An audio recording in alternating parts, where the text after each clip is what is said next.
Talofa everyone. Mo mora whawhai maruinga e atua. Mo whai tātou whaitasi i nei aso, e aso, i auri. I e whawhai bere maruinga o whawhai e atua. Talofa everyone, my name is Murianga Tele Daniel Asavai, but also known as Brother D in this little place called South Auckland, our home. We come from New Zealand. Yes, we are from New Zealand. South Auckland is our home, but it's also a place that's being represented by our media as high in crime, low socioeconomic neighborhood. And yet, it's been our home. We live there, this is where we grow. So it was important for myself when we created the South Auckland Creative and Tech Hub that I put South Auckland in there because we want something good to come from our neighborhood. We want to create good vibes for our young people as they come through. We want to try and change the narrative that's being put out there. And this is the only way we can do it is by when we create these programs or we create these initiatives that we stick our South Auckland name in there to just to change the narrative a little bit. The South Auckland Creative and Tech Hub came from, there was a paper put together by the Ministry of Business and Innovation in New Zealand, and it talked about the future of works, which is industries of the future for our community. And there were two industries that were identified that sort of we were passionate about it. We knew that we had to mobilize, and that was the creative industry and also the tech industry. I come from the creative industry. My history is back in, I started a record label 25 years ago. It was called the Dawn Rain Entertainment. And we developed and we empowered our young people, our young Pacific and Māori young people as artists to go out, develop them, and take them around the world. You guys have probably maybe noticed, you might know one or two. Savage, who did a song with Timmy Trumpet, he's one of our artists that came from Little South Auckland. So the Future of Works identified these two industries. We wanted to grab hold of it, but also we did a quick ecosystem of what that looked like in South Auckland. What does that look like for our people with these industries? As you can see, these are the sort of numbers that we found once we started doing this little research. And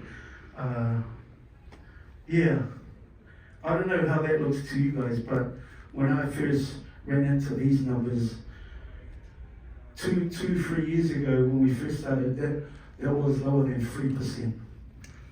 And so over the last couple of years, we've just moved the dial by probably 1.4. And that's our Pacifica population who are involved in tech industry. And below that is our Māori people, our tangata whenua, people of our land, and yet they only represent 4.8%. I don't know about you guys, but to me, that looked pretty suck, when I looked at that. So what can we do? What did we do? What was the thinking? What can we do? So we knew we just had to power it up. We knew that, we had to be innovative in our thinking. We knew that we had to find a way that we could create a journey map for our young people where they can go from what we call in New Zealand NEETs, which is not in education, not in training. These are the young people we talk about from South Auckland. So we looked at how can we do it from our community engagement point of view.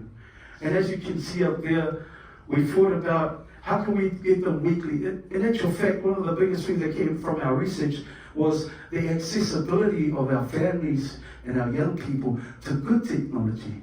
It's too expensive. Families couldn't afford to. So we had to set up our hub. We knew that was the first thing. created so we can have accessibility to good technology.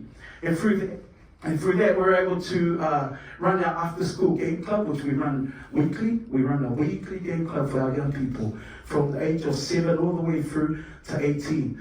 That happens every week. Through our Mobile and Tech and Creative Hub, which is a mobile trailer that we put all the equipment in, and we go around to the schools and expos and talk about what we do. We may have to set up a hub, but we still needed to go to the community and let them know, because we had to mobilize our community. They won't move until we come out there and mobilize them. So this was another big part we looked at. Of course, the Creative and Tech Hub, which we set up, that's been so good. But what encompasses all that is just our indigenous frameworks that we did, our Pacificness, bringing on board people who are in the industry who are us, Pacifica, so we can talk to our children, we can speak the same language. Because we live in the same community, they identify with us. So that became a really big piece. Through that, we saw in New Zealand, the number one tech probably institute in New Zealand is Media Design School. And Media Design School is like the New Zealand arm of Torrens University here in Sydney. So this is the Kiwi arm of them.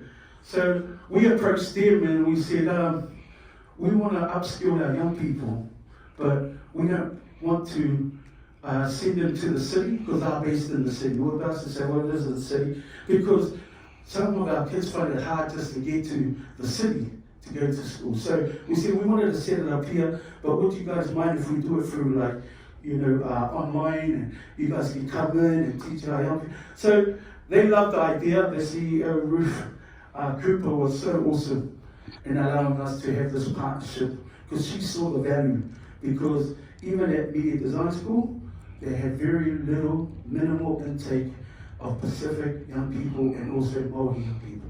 So all of a sudden, by accident, we become this pipeline of our young people getting in there and able to get educated. So they have what they call a Digital Creative Foundation, NZQA Level 4. We went to industry and we asked them, how would you be able to take upon our young people if we create this and put it together? They said, you got to make sure that they have a qualification. So this became a really big piece for us, the DCF NZQA Level 4 program. And so that was another piece to it. But then when we put this together, we found out a lot of our young people still didn't quite get it. So we had to go back and have a look at what we were doing to make it easier for our young people. So we created what we call the Grassroots Tech Program. It's a 6-week taster that we can bring in our kids every week, and we give them a taste of what it looks like in the DCF Level 4 program. This has been such a successful model for us, and moving forward, that's what we did. So, yeah. But the pathway there, of course, is always careers. We're always looking for jobs for our young people, no matter how hard it is.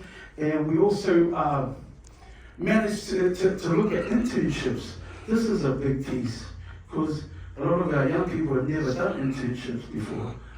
And so we're so happy we did some work, or Tapagirum, a marketing agency in New Zealand, did some work for our the Course Collective, which is our NGO.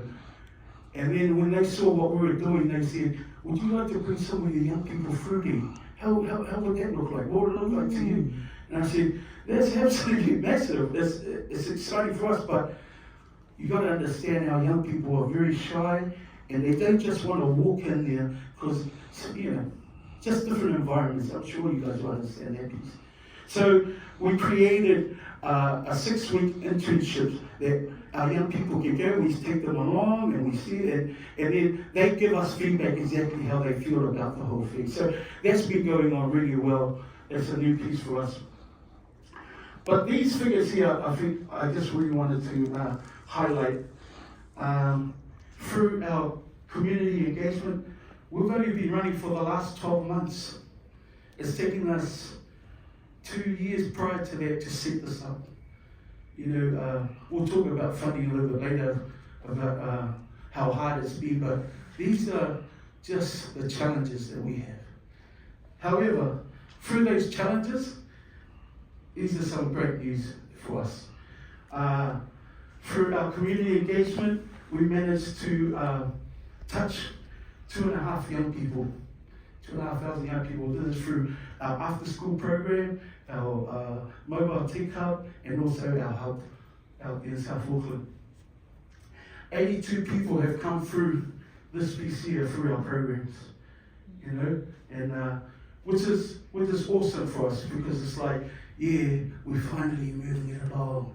Our young people are starting to understand this tech space, And through this as well, we've had 12 young people who have gone on to the NCQA Level 4 program of Media Design School, and we've had 4 graduates who have graduated from the Media Design School.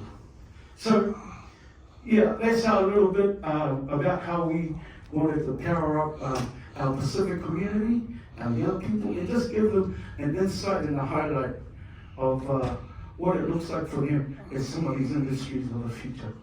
I'm going to pass it on to my colleague Jerome, and Jerome will talk to a little bit more about.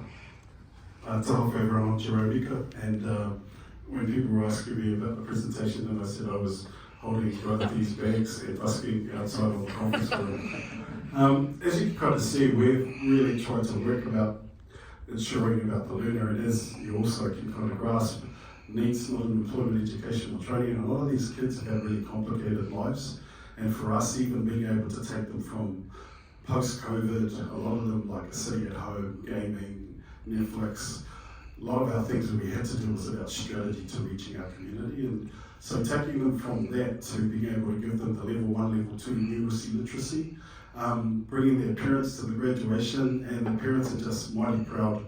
First time they've ever seen their kids get an actual qualification. And for us, that's kind of gold for us, because for us it was always about how do we get our sort of young people in South Auckland to jobs of the future. The reason also we spoke about this is because in South Auckland it's around 336,000 people there.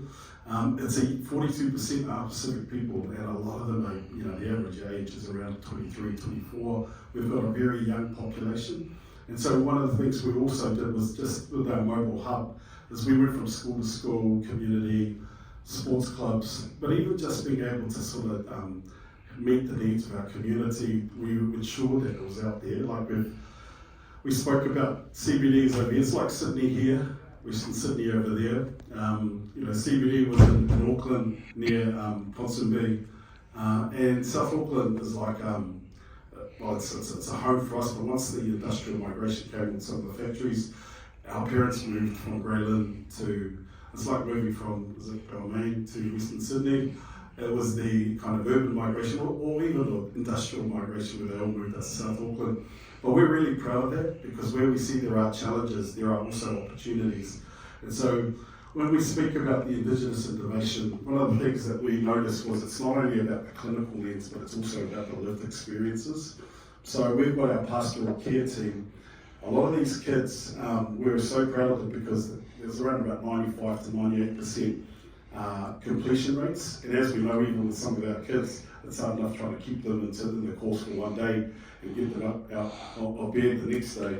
And it's been great for us just to see these kids kind of flourish and reach their opportunity. The Indigenous innovation is also about co-design, working with the community, finding ways to try and develop some strategies, not only from a pan-Pacific or like a generalist, but also ethnic specific.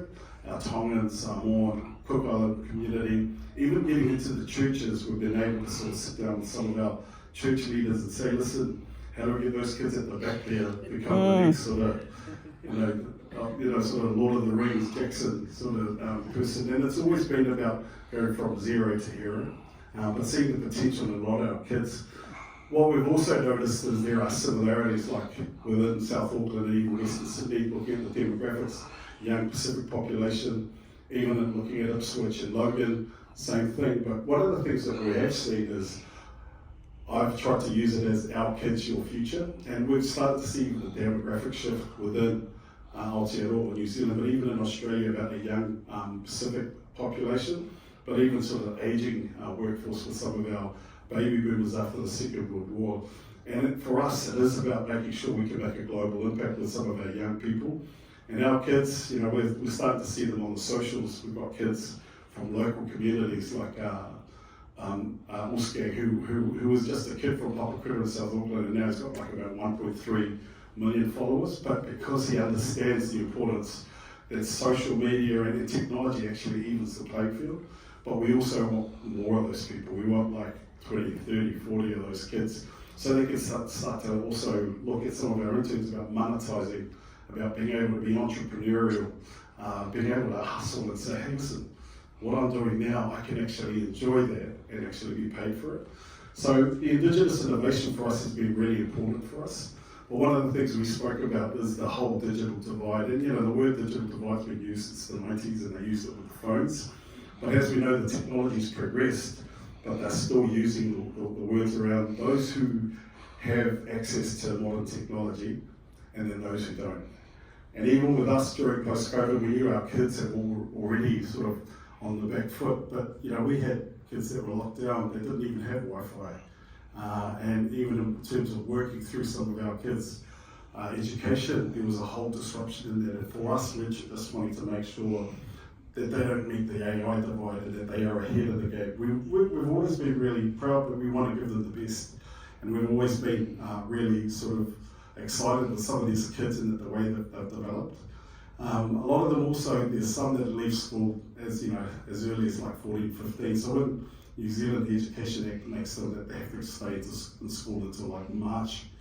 But we're getting kids that are coming in our gaming sort of nights, they're coming in our holiday program, and they just feel the wraparound of the pastoral care because they see not only, so the Cause Collective is also a primary health organisation, so we have health, social services. It's an integrated approach to making sure we look after the kid. So when we are with SETCH, it's like saying, what's important for you and how can we reach your potential? So the digital divide and the AI divide, we say to them, there won't be a divide for us in 10 years. We want to make sure that you get the best of the best, and that the Silicon Valley is actually in South Auckland, because we've got the youngest population. And so when we talk about broken system, the broken system is so in New Zealand, for example, our superannuation age is 65. A lot of our European, a lot of the baby boomers, we're going to see the spike of superannuation, but our young population, which is specifically Māori, we need to lift their jobs. And this is where we're speaking to a lot of our groups around social investment or equity, because what does it mean when we say our kids, your future? If we have high skilled, high paid jobs, it's able to help the economy, it's able to help boost some of our sort of big ticket items like superannuation, but also know that our economy needs to thrive with a strong workforce. And for us, we've been really pleased because what we're seeing is jobs in the future. There are some jobs that are not even there, but we're wanting to prepare our kids, even if they're not in educational training, bring them through the tech and being able to identify this whole thing about there is no broken system. How can we break the system and be upstream? And how can we look at affirmative action rather than being reactive to the system? And everyone knows that there is always a cost to the system, whether it be a proactive through like work that we're doing with SETCH, or whether it be the corrections where it's reactive, and there's always going to be a cost to the system. Well, what we're trying to say to a whole bunch of people that we're working through, even with legislation with government, whether it be council or even central government in New Zealand, here federal and state. What we also say to philanthropic, and this is probably one of the bits that we try and do, is spread the gospel about, hey, we want to scale. We want to look after more kids because we don't have any money, but there's more problems. So it's not kind of that song, more money, more problems. We don't have any money, but we've got a lot of problems. So we do want to acknowledge, because philanthropic funding has been sort of our lifeline. It's been great to just have some of our philanthropic funders come to us and say, listen, we see the vision, we see what you're wanting to do. We also see the fruits of our people, that are there for the future of our workforce, and it's been great to just have them partner with us. One of the things we did try to do, we went to government, and government kind of said, we don't have any money. And then it's a bit like the saying, people don't want to make the cake, but they like to eat the cake. Yeah. So then we gave them a piece of the cake, and now we're asking them to help us make the next cake.